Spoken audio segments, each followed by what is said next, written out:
अब हम कर रहे हैं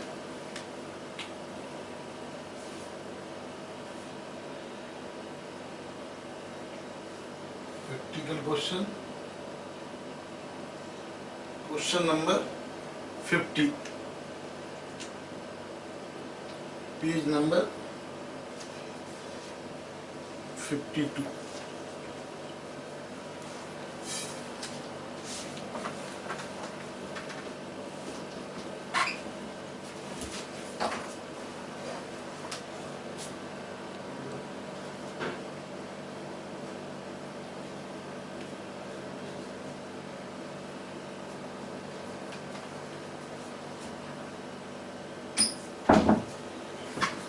हाँ तो फ्रेंड्स, तो आज हम शुरू कर रहे हैं क्वेश्चन नंबर 50। हाँ जी, पेज नंबर 52 खोलिए। क्वेश्चन नंबर 50 क्या है?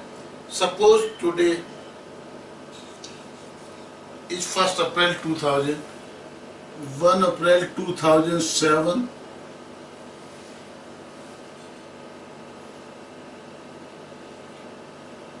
$10 lakhs इन्वेस्ट किए, 10 lakhs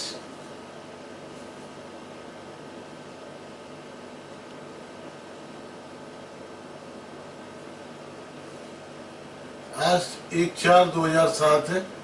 10 lakhs इन्वेस्ट करने हैं ऑन 1/7/2007।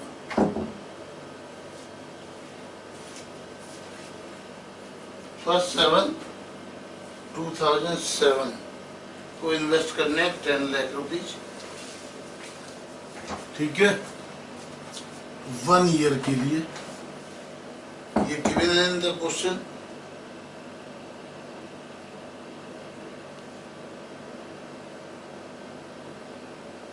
इस समय 9.75% इंटरेस्ट है, और ये जो इन्वेस्ट करने हैं एक साथ को इन्वेस्ट करने हैं, और ये लगता है कि एक साथ को इंटरेस्ट रेट गिर जाएगा, ठीक है, कि 1 जुलाई को इंटरेस्ट रेट गिर जाएगा।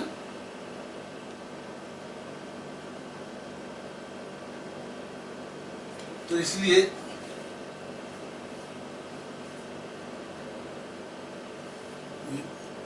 ये लिमिटेड जो है उसने फॉरवर्ड रेट एक्सचेंज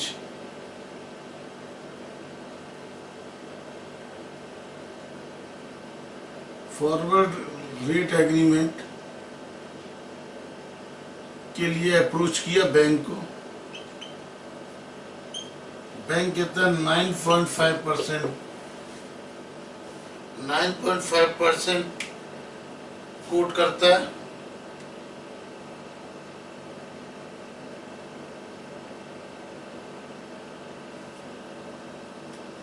ठीक है, और जबकि एक्चुअल इस डेट को रेट बैठता है 9%। एक्चुअल इस डेट को क्या रेट है? एक्चुअल इस डेट को रेट होता है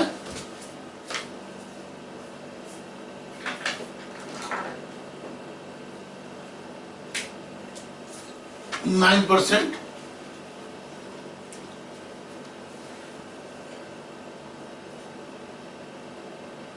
तो अब हमें क्या करना है? क्वेश्चन कहता है explain execution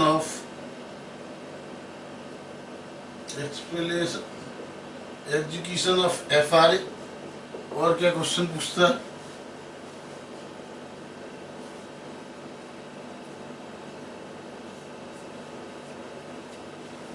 What amount is to be invested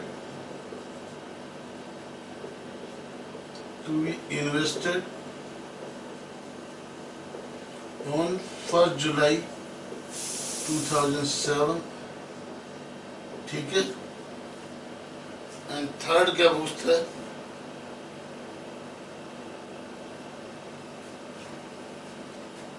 What amount will be received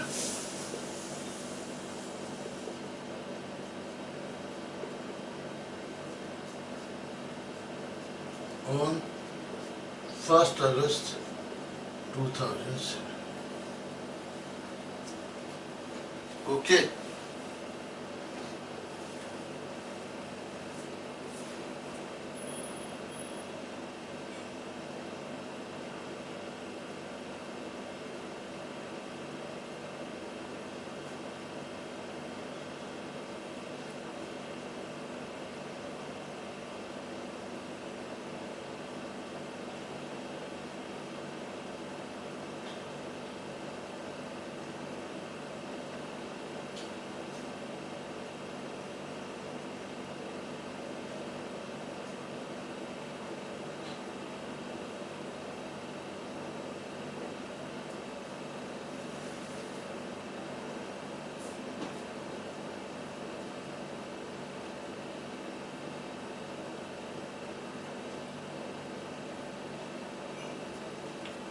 तो सबसे पहले क्या है कि ये जो फॉरवर्ड एग्रीमेंट कितने पे किया, 9.5 पर, और ये जो इस पर रेट कितना है, 9%।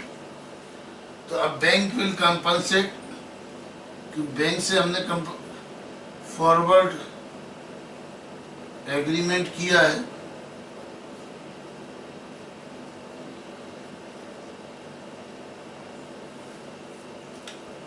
तो क्या 9.5% माइनस 9%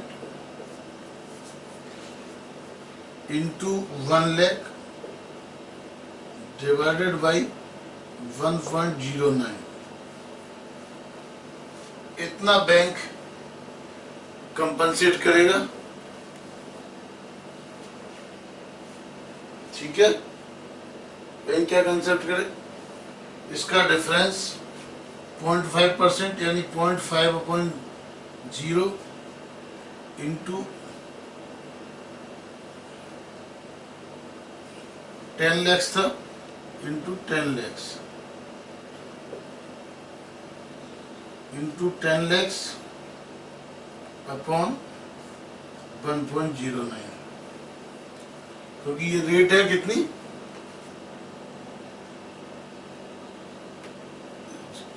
9% पर। तो ये आया कितना, 4587। तो बैंक कंपनसेट करेगा 4587 पर, और एफआरए पे कितना, 4587 will be compensated as per FRA. तो ये अमाउंट कितना इन्वेस्ट करेगा, 10 लाख प्लस 4587, 10 लाख, 10 lakhs,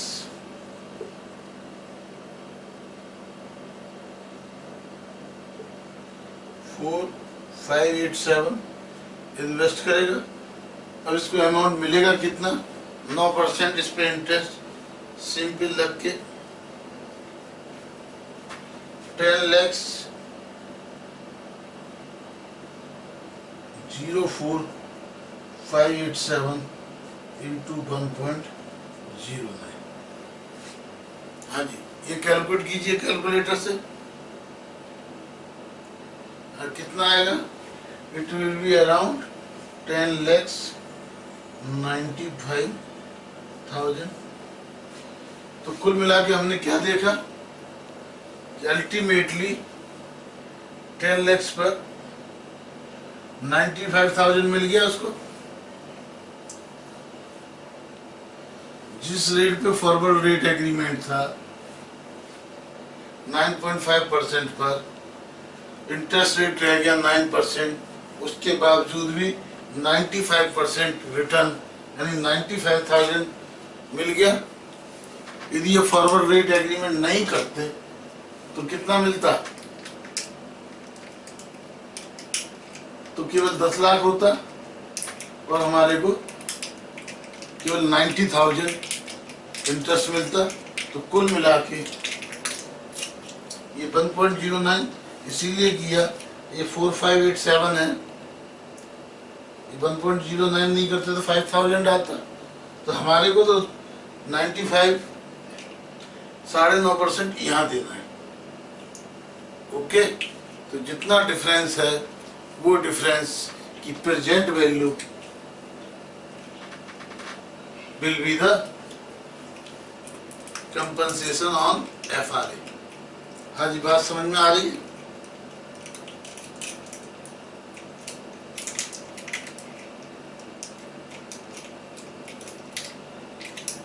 बताइए। हाँ, तो एक और क्वेश्चन करते हैं, क्वेश्चन नंबर 51।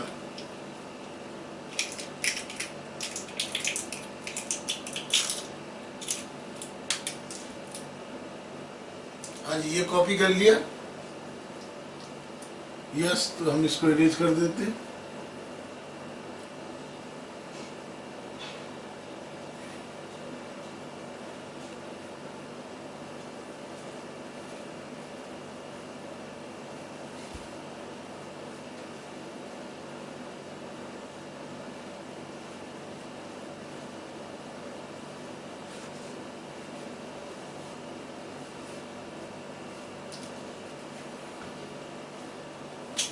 Question number 51। एक कंपनी, रीड कीजिए पेज नंबर 52 पर, पेज नंबर 52। एक company is to invest €1 million for a period of 3 months after 24 months from today।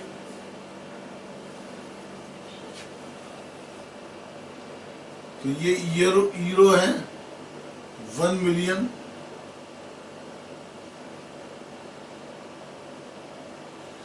Invest करने आफ्टर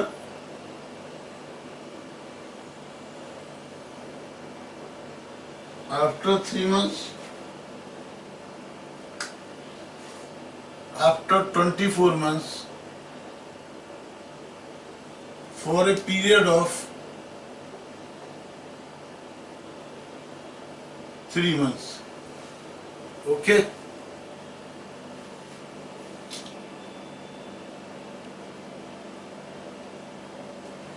तो ये 24 इंटू 27 FRA एंटर करती है। फॉरवर्ड रेट एग्रीमेंट कहती है 24, 24 और 27 महीने का।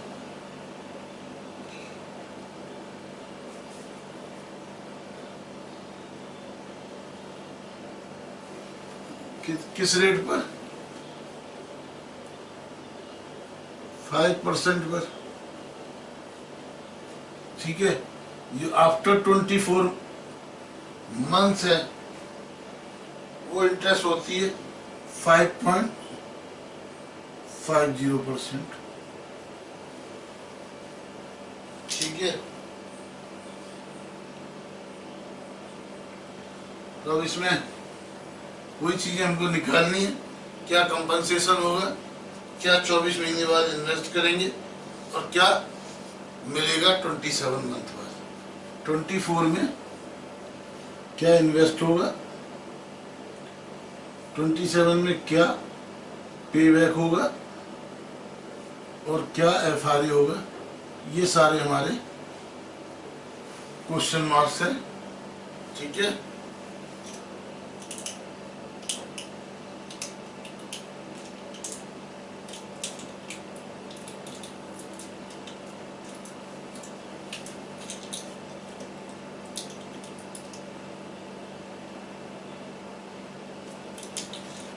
तो देख लीजिए डिफरेंस कितना है, 5.50% माइनस 5% इंटू 1 मिलियन। 1 मिलियन का मतलब 10 lakhs डिवाइडेड बाई 1.3 महीने है, तो 5.1 प्लस 5.50% डिवाइडेड बाई 4। ठीक है, ये आप कह दीजिए सीधा सीधा 1.1375।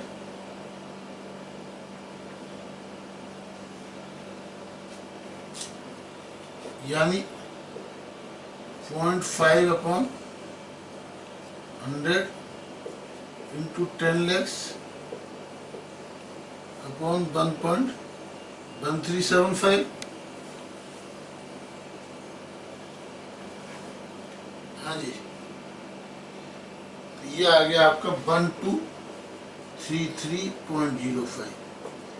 अब यहाँ पर आपने देखा है ये जो इंटरेस्ट है ये 24 मंथ्स बाद इंक्रीज हुई है, जबकि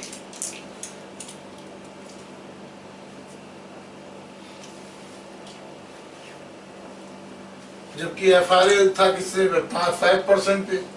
तो यहाँ पर क्या होगा, FRA के अंदर जो कंपनी है ये 1233.5 पे करेगी। ये रिवर्स केस हो गया। उस केस में क्योंकि इंटरेस्ट रेट कम हो रहा था तो कंपनसेट कर रहा था बैंक जिससे FRA किया था। इसमें पेमेंट किया जाएगा FRA के अंदर। तो इन्वेस्ट कितना करेगी, 10 लाख माइनस 1233 ले लीजिए तो 9,98,767 इन्वेस्ट करेगी। ये हो गया अमाउंट इन्वेस्ट करेगी 24 मंथ्स पर। अब आएगा पे बैक कितना होगा, पे बैक होगा 998,767 इंटू 1.1375 क्योंकि 3 महीने का था ये। तो ये कुल मिला के अमाउंट कितनी आएगी,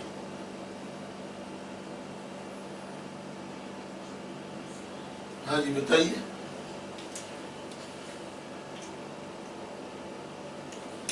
यहाँ गलत किया हमने, ये 01375 आएगा, ये भी 01375 आएगा, तो ये भी 013।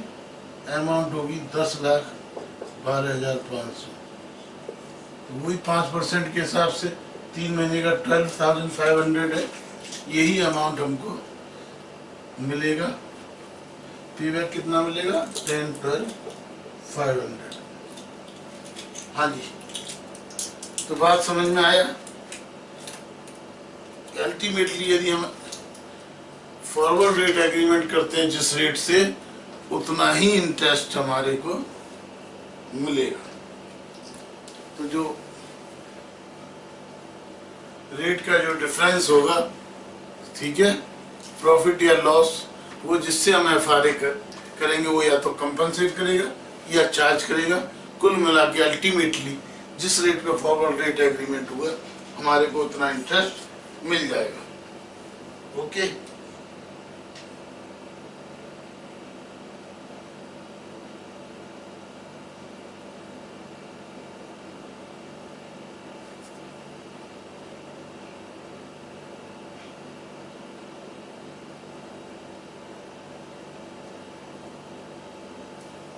अब इस केस में यदि सेम क्वेश्चन को यदि हम चेंज कर दें, क्वेश्चन नंबर 12, तो इसके अंदर क्या होता है, रेट 5.5 की जगह 4.5 हो जाता है।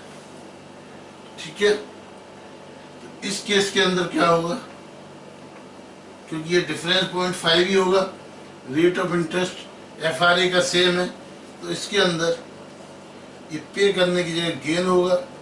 बैंक विल कंपनसेट, जैसे हमने पहला केस कराया था, बैंक विल कंपनसेट। तो यहाँ पर हमारे को हम जो इन्वेस्ट करेंगे 24 मंथ्स बाद, ये करेंगे 1 लाख प्लस 1233, ये माइनस की जगह प्लस हो जाएगा, 1,01,233।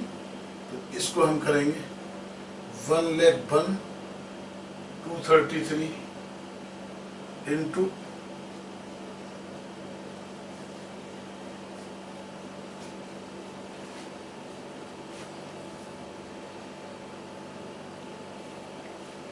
यहाँ पर जो है रेट हो जाएगा हमारा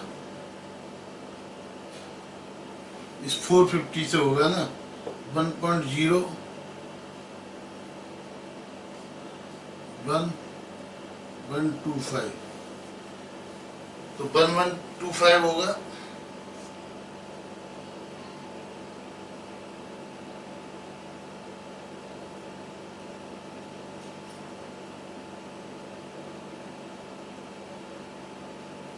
ये हमारा आएगा 1236। कितना आ जाएगा 1236। तो ये यहाँ पर हम लोग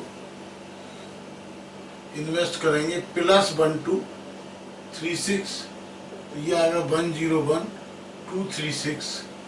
तो ये हमारा हो जाएगा पे बैक 101236 इंटू 1.0125।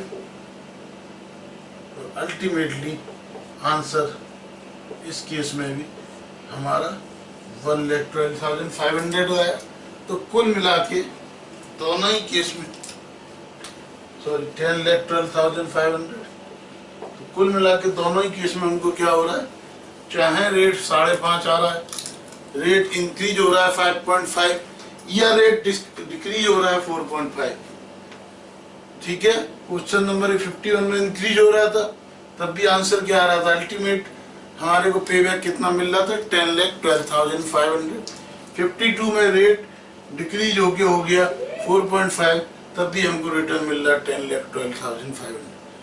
तो क्या होता है, ये जो फॉरवर्ड रेट एग्रीमेंट से जो इंटरेस्ट के अप डाउन की रिस्क है वो हमारी खत्म हो जाती है, एलिमिनेट हो जाती है, इसलिए फॉरवर्ड रेट एग्रीमेंट किया जाता है। ओके,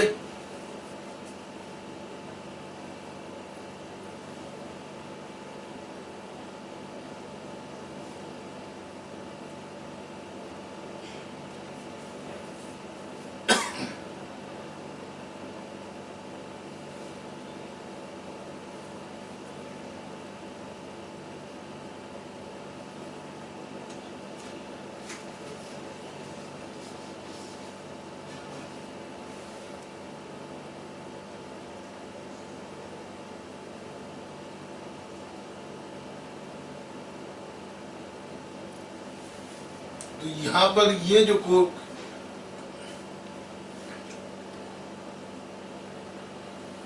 केस है, इसी तरह को यदि हम क्वेश्चन नंबर 53 देखें तो 53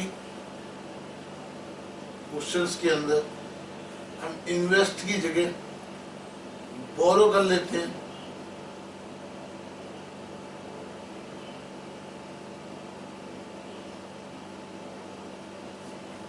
ओके, तो यहां भी यदि इन्वेस्ट की जगह बोरो करते, यदि ये इन्वेस्ट की जगह बोरो होता या क्वेश्चन 51 के अंदर इन्वेस्ट की जगह बोरो होता, इन्वेस्ट कट के बोरो होता, तब क्या होता, क्वेश्चन सेम रहता। यहां पर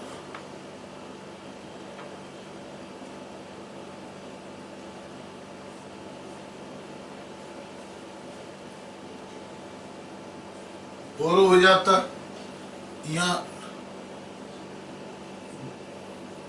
बोरो हो जाता, आंसर में कोई फर्क नहीं पड़ता, सेम स्टाइल से क्वेश्चन होता।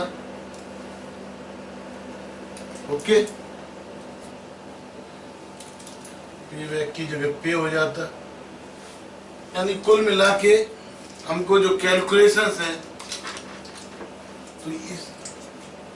तो ये हमने आपको क्वेश्चन नंबर 54 अपने आप करोगे, कुल मिला के आप समझेंगे क्या कि चाहे इन्वेस्ट करें या बोरो करें, क्वेश्चंस के अंदर कोई फर्क नहीं पड़ने वाला, क्योंकि फिगर्स सेम रहेंगी। केवल जहां हम इन्वेस्ट लिखते हैं वहां बोरो लिखा जाएगा, जहां पे बैक कर लिखते हैं वहां पे लिखा जाएगा। अदरवाइज ये क्वेश्चन अपने आप करके देखिएगा, क्वेश्चन नंबर 54। ठीक है, क्वेश्चन नंबर 54 और 52 को आप चेक करेंगे तो 52 और 54 दोनों बिल्कुल सिमिलर क्वेश्चन है, केवल इन्वेस्ट की जगह बोरो वर्ड यूज किया है और पे बैक की जगह पे वर्ड यूज किया है। इसलिए मैं क्वेश्चन नंबर 54 आपको नहीं करा रहा हूँ, ये आप एज ए होमवर्क अपने आप करेंगे तो आपको समझ में आएगा क्वेश्चन नंबर 54 से।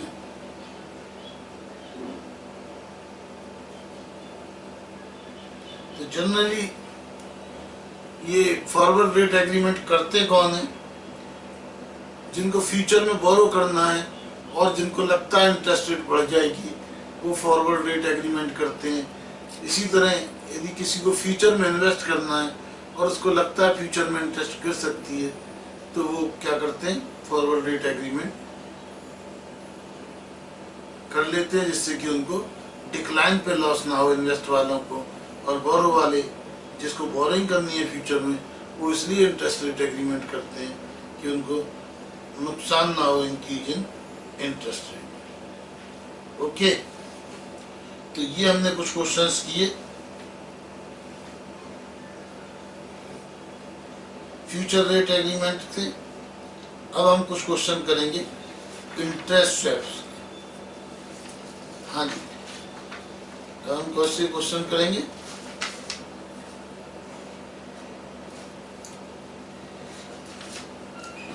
इंटरेस्ट स्वैप के क्वेश्चन करते हैं।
ओके, तो अब हम इंटरेस्ट स्वैप करते हैं।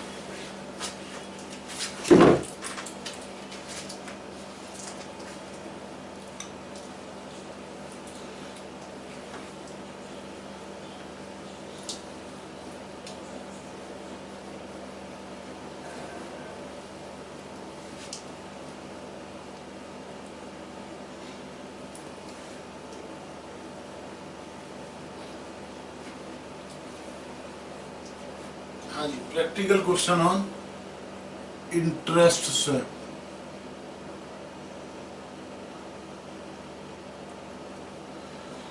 स्वैपिंग का मतलब ही आप समझते हो, एक दूसरे के ऑब्लिगेशंस को पार्टी आपस में एग्रीमेंट करती है, जिसमें एक दूसरे के इंटरेस्ट ऑब्लिगेशन को इस तरह शेयर करती हैं कि कुछ प्रॉफिट या गेन्स हो वो आपस में शेयर हो जाए। कैसे हो जाए, ये हम एक क्वेश्चन नंबर 54 से समझते हैं। Okay, page number question 54, page 54। Okay, हाँ जी, X limited wants to borrow ₹100।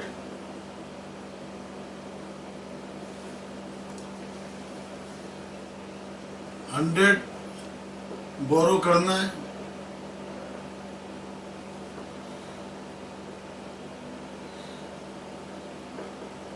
₹100 borrow करना है।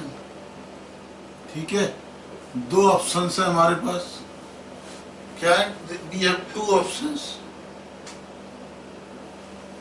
फिक्स इंटरेस्ट 10% फिक्स इंटरेस्ट और मेबोर प्लस 2%। या तो हम 10% फिक्स पर बोरो कर सकते हैं या floating interest that is MIBOR plus 2%।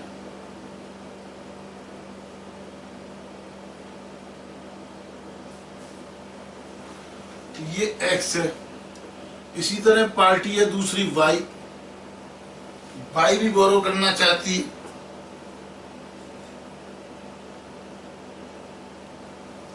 Y भी 100 बोरो करना चाहती है। इसके पास 12% फिक्स इंटरेस्ट पर और मेबोर प्लस 5%। ये ऑप्शंस वाई को अवेलेबल है।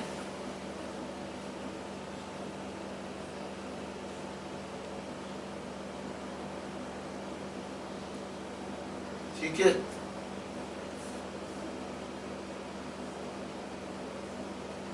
अब एक्स क्या है? एक्स ये वाला ऑप्शन चूज करना चाहती है और ये बाई ये वाला ऑप्शन चूज करना चाहती है। दो ऑप्शन है, ये ऑप्शन सेलेक्ट करना चाहती है एक्स और बाई ये ऑप्शन सेलेक्ट करना चाहता है। ओके।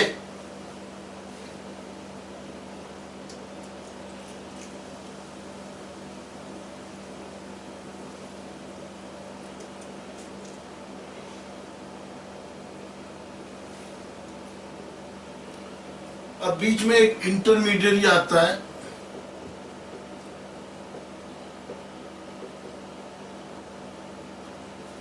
और वो इंटरमीडिएट कहता है 0.1% मेरे को कमीशन दे देना।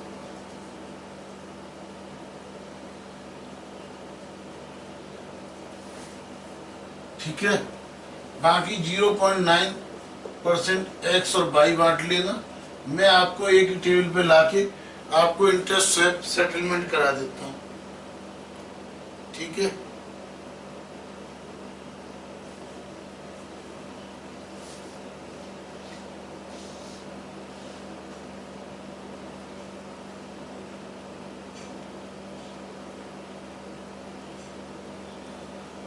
ठीक है। अब क्या है, इसमें क्या क्या परम्यूटेशन हो सकते हैं। अब इनकी जो ऑन चॉइस है उसके हिसाब से एक्स और बाई है। एक्स 10% पर और ये मेबोर प्लस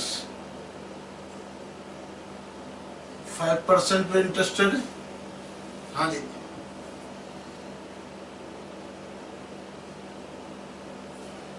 टोटल इंटरेस्ट कॉस्ट कितनी पड़ेगी? हाँ जी। अब इनको टोटल खर्चा कितना पड़ेगा? इसका मतलब टोटल खर्चा मेबोर प्लस 15% पड़ रहा है।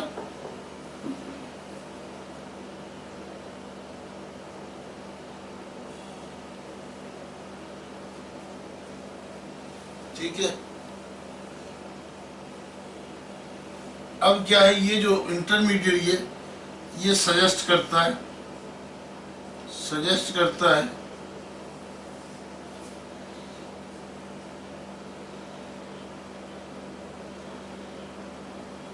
कि आप कर लो मेबोर प्लस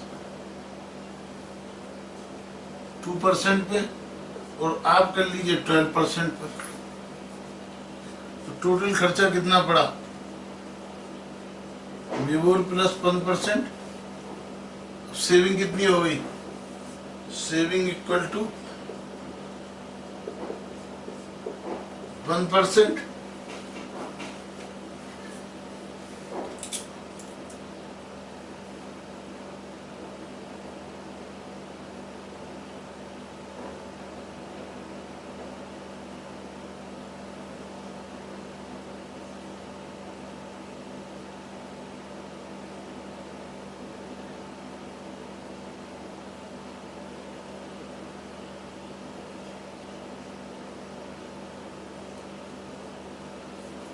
ओके।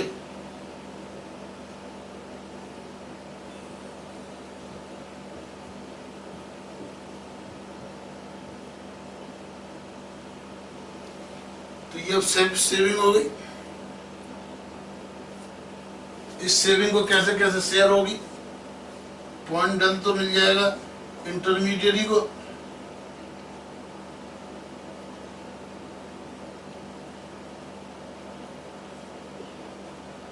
इसको 0.45 और ये एक्स को मिल जाएगा, ये बाई को मिल जाएगा सेविंग।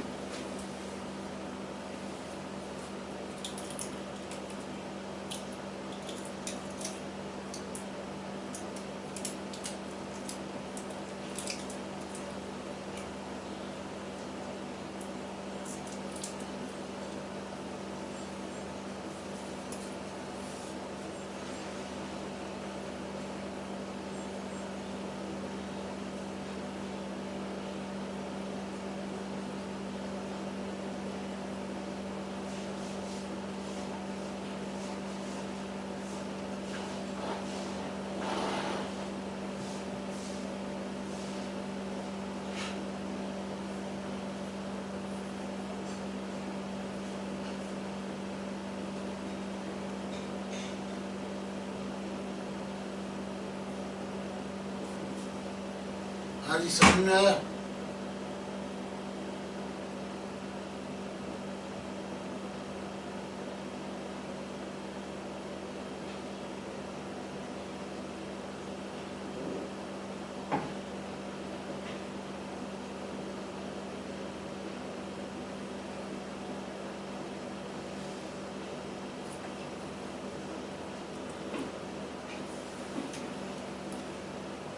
ओके, टोटल सेविंग कितनी हुई, मेवोर प्लस।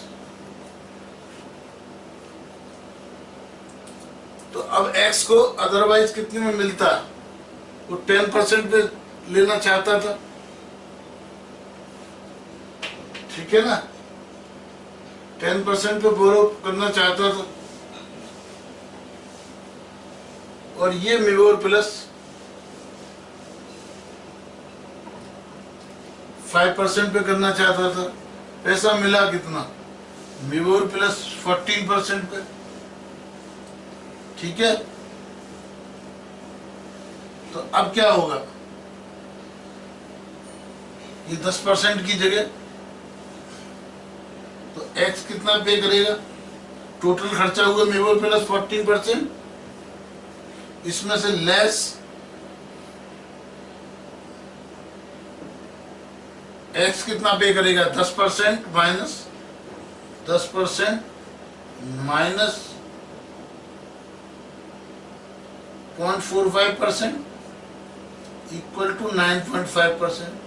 तो 9.5% तो एक्स पे कर देगा, और बाई कितना पे करेगा, बाई पे करना चाहता था मेवोर प्लस 5%, अब बाई कितना करेगा, मेवोर प्लस 5% माइनस 0.45%,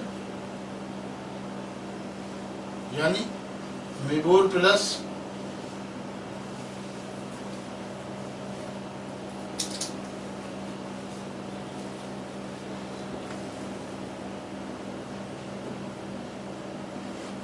हाँ जी, तो टोटल मिलना हुआ m प्लस 14%। इसमें क्या x पे करेगा, ओनली 9.5% और बाई पे करेगा m.5% की जगह 45 का फायदा हो जाएगा 4.55%। तो इंटरमीडिएरी के पास कितना आ गया, m प्लस 14.10%, पे कितना पड़ा मेवोर को, इंटरमीडिएरी को 14% माइनस m.14% 0.10% का फायदा हो गया इंटरमीडिएरी को। हाँ जी, बात समझ में आई। कुल मिला के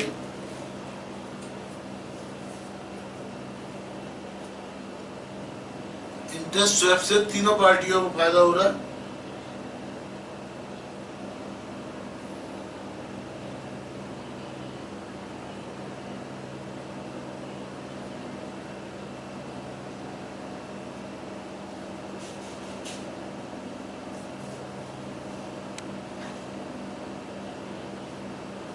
हाँ जी भाई, वो 10% पे लेना चाहता था और ये लेना चाहता था M+5 पर, तो टोटल खर्चा कितना हो रहा था?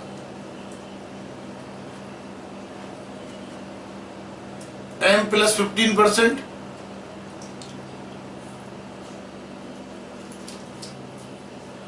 अब इंटरेस्ट स्वैप एग्रीमेंट के बेसिस पे ये वाला ऑप्शन यहाँ सेलेक्ट किया गया, ये वाला ऑप्शन यहाँ सेलेक्ट किया गया।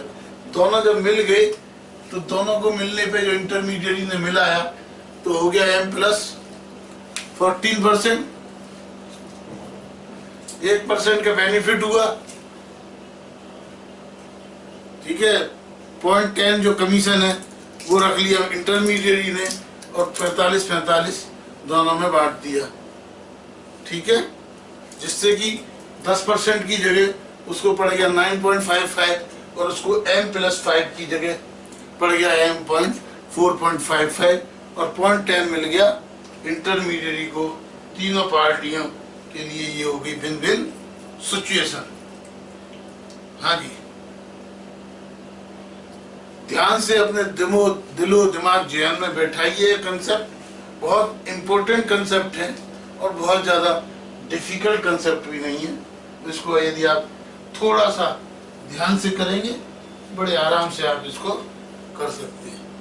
ओके, एक और क्वेश्चन करते हैं, यदि ये आपने कॉपी कर लिया हो। Question number 55।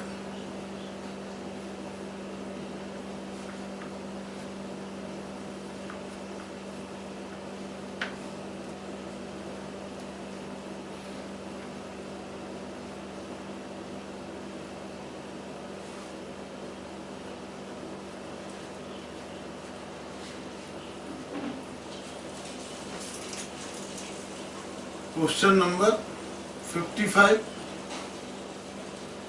Page number 55।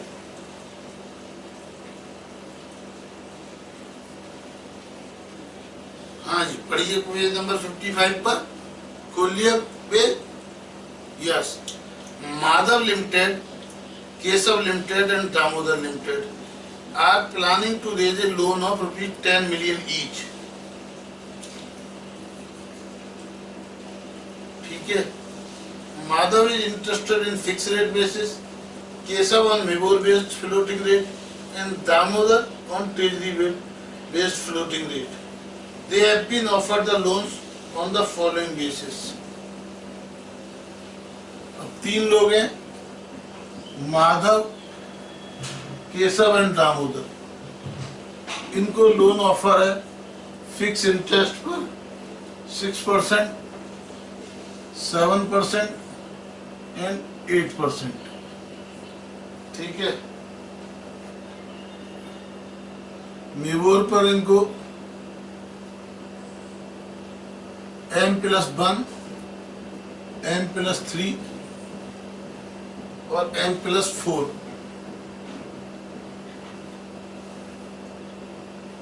और ट्रेजरी बिल पर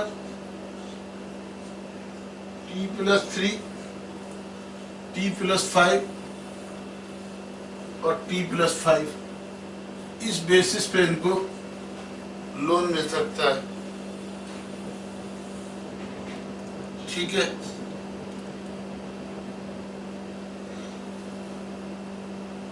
अब माधव चाहता है इस रेट पर,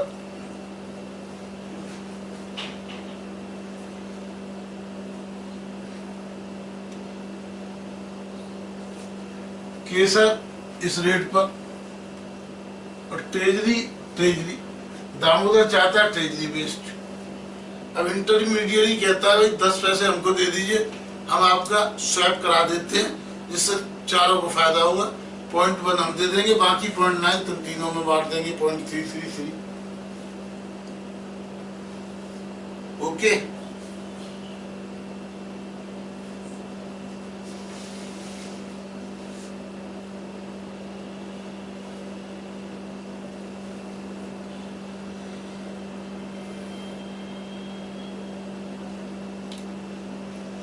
तो अब इनकी टोटल कॉस्ट यदि आप लगाएं तो इनकी ऑन चॉइस के हिसाब से, on choice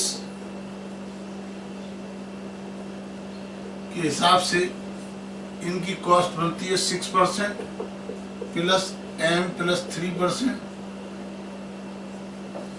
plus T plus 5।